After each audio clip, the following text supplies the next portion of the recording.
to schedule matter number 17. Vice Mayor McCurvey, you pulled this item. Go ahead, sir. Okay, so I just want to have a few comments on this, and I may ask for a little bit of input from our legal counsel. So if you haven't read it, number 17 is a response to trying to get more engagement in city halls.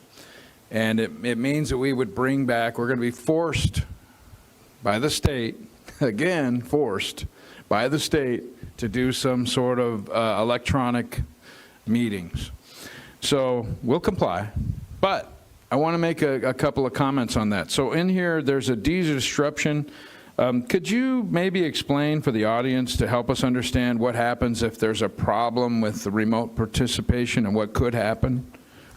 Yeah, so essentially if there's a disruption at any point during a council meeting, starting any meetings after July 1st, the council will have to recess essentially for at least 1 hour and attempt to regain connection of some sort. If an hour passes and no connection is regained, then you can resume the meeting at that point.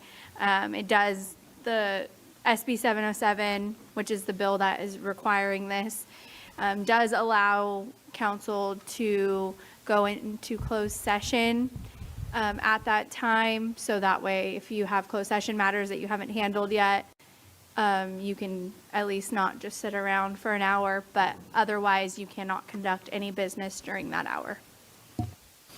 I want to ask another question too. So one of my concerns in this age of information and working in this world that we live in today, who's going to be able to call in? Anybody, right?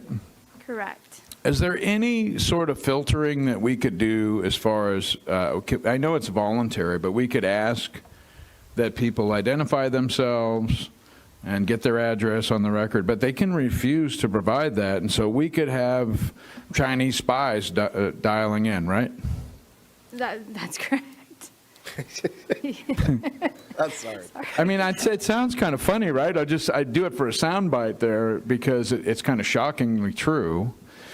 Now, I know this body, and I'll speak for you guys for a minute. I know when we deliberated on this before, we said we didn't want the remote participation because we wanted it in person. We like in person, even as ugly as it can get. In person is better, but now we're being forced to go back. And so as we go back, we have made some changes in the handbook, and this is just discussion, Mayor.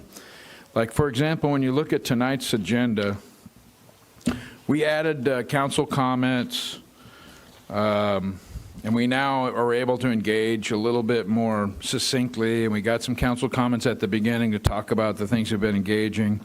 It all adds time. So now we're going to add in a layer of remote participation, and right now we do it 3 times, if I'm correct here. 2 times. We have an oral communications at the beginning, and we have an oral communications at the end. And then if there's public hearings. And public hearings, right? So I'm of the opinion, and I don't know if I can persuade my colleagues, but I'm of the opinion that if we add in more remote, I'm of the opinion that we should change the amount of time to 2 minutes all the time. Because most of the time when you have really good comments, and you can see this in the data, there are people that are from the community that had something positive to say, and there's something sincere, and they're not reading from notes or AI, and they're not activists. And so 2 minutes is adequate. And I notice in the conversation that we say, unless, it's limited to unless you ask for more time. So if you've got a real issue, you can ask for more time after 2 minutes, but I'm thinking we should consider 2 minutes since we're adding. Or maybe we leave it at 3 minutes and just take the second oral communications out. This would be something that I wanted to discuss tonight. It's a great input, and I would echo the thought on respect for city staff being here, because maybe this council is polarizing to certain individuals, and so you have that activist movement and you end up holding staff hostage, which is not okay as well. But just talking about the filibuster of what extreme scenario of call-ins. You know, he said Chinese spies, but like bots or whatever calling in. I mean, if there was, 2,000 speakers that called in, we have to listen to all that? Yeah, and I will tell you, we've had a circumstance in another city before where a bunch of people called in, and it was clearly kind of like, it was like a spamming type of situation, and they were talking about, I think it was about Gaza or something that was outside of the city's jurisdiction, and so we ended up just like cutting off phone comments that day because, I mean, it was like hundreds and hundreds, and at that point, we made a decision. Well, with this new law, though, would that be breaking that law? But if they're talking about something in the city's jurisdiction, technically, the way your guys' meetings are set up, yes, you would have to take every single one of those calls. And another option, most cities have a total public comment period time limit. So whatever that may be. So like, there's a lot, like most cities that I see have like 30 minutes total public comment period. And that's it. Once those 30 minutes are up, it doesn't matter. Wow. So I think we listened to an hour earlier. There's a lot of options that you guys potentially have to kind of get that under control if it becomes an issue or if Let you me wanna- Go ahead. just finish my thought here. So thinking about school board meetings, they limit people to 15 minutes per topic. Yeah, so- that's another option too. So you get 5 speakers to a topic. Is that something that municipalities like the city of Porterville can do as well? Absolutely.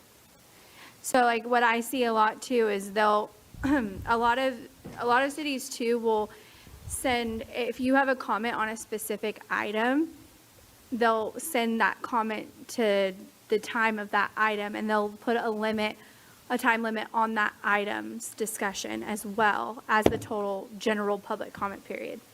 So your public comment period is just about general matters that aren't on the agenda. And then you also have a time limit on the actual item itself for public comment.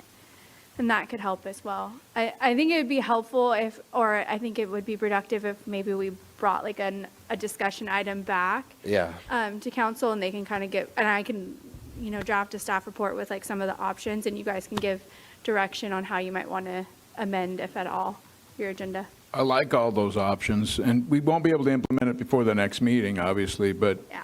I think we should really consider that in the interest of time for the staff and the interest of the audience, because I think we can easily get into a tailspin with adding in the other things. So I think we should do it smartly, because we want to get input from everybody, but it needs to be meaningful and on topic as much as possible. But we do, by state mandate, have to pass this tonight, Correct. because we won't have a meeting in the 1st of July. Correct. And this goes into effect July 1st. Yes, and this is the like base requirement that the state requires you to enact. You could make it even stricter. You could say 2 hours, 3 hours, but you can't make it less than an hour. Okay. With that, I'll just state for the record, I'm all for the freedom of speech. And so I'm willing to look at what you're talking about, Vice Mayor, but it's tough limiting conversation. If you think of yourself in the opposite position, you want all opportunities to engage. With that, I'd make a motion to go forward with agenda item 17 as presented, but then also if you could bring back our conversation. I second that. Okay. Have a first and a second. Is there any other conversation?